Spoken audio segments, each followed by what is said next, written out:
Levée de rideau de la 8e édition du Festival des opéras traditionnels chinois. À quelques minutes de la représentation, les comédiens de l'Institut du théâtre Tiong de la province de Hainan se prêtent à une dernière répétition. Comme toujours dans l'opéra chinois, des musiciens sur le côté accompagnent l'action au son du luth-pipa, du violon à 2 cordes erhu et des claquettes. Le directeur de l'Institut nous raconte l'histoire de la pièce, La princesse Bairoi, interprétée en dialecte local pour la première fois en France. La princesse Bairoi raconte l'histoire du Festival des Lanternes. Princesse Bairoi et son père, le seigneur de Annecy, contraints de fuir à Chang'an, recrutent des soldats et achètent des chevaux avec, pour projet, l'élimination du traître. Tiemu dépêche le censeur impérial, Jiang Youyun, qui, sous le nom de Haichun, s'introduit à Chang'an, recueille des renseignements militaires et gagne par ruse la confiance du seigneur de Annecy.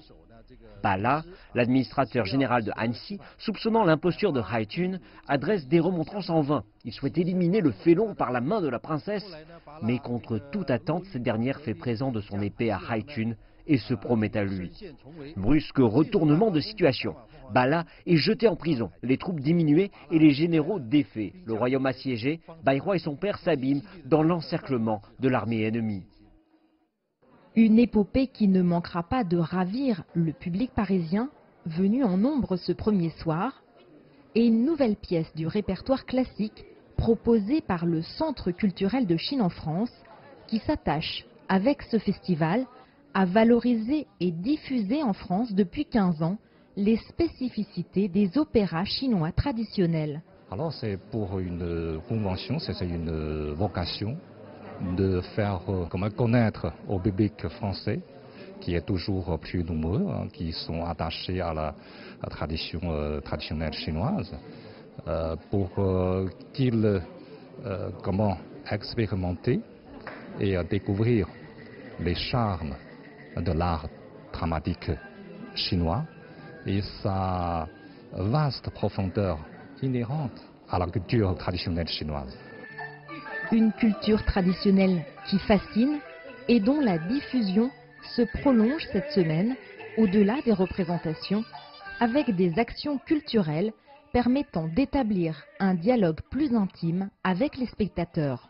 Je pense d'abord c'est la curiosité qui a conduit la plupart des spectateurs à venir fréquenter le théâtre et cette semaine très particulière. Des spectateurs ont été très frappés aussi par la diversité de ces formes, qui ont bien vu, parce que nous avons aussi tout un travail d'action culturelle autour de ces formes, pour expliquer un petit peu cette diversité entre des spectacles plus acrobatiques, d'autres qui sont plus dansés, d'autres qui sont plus chantés, d'autres qui sont plus narratifs. C'est de montrer aussi cette diversité.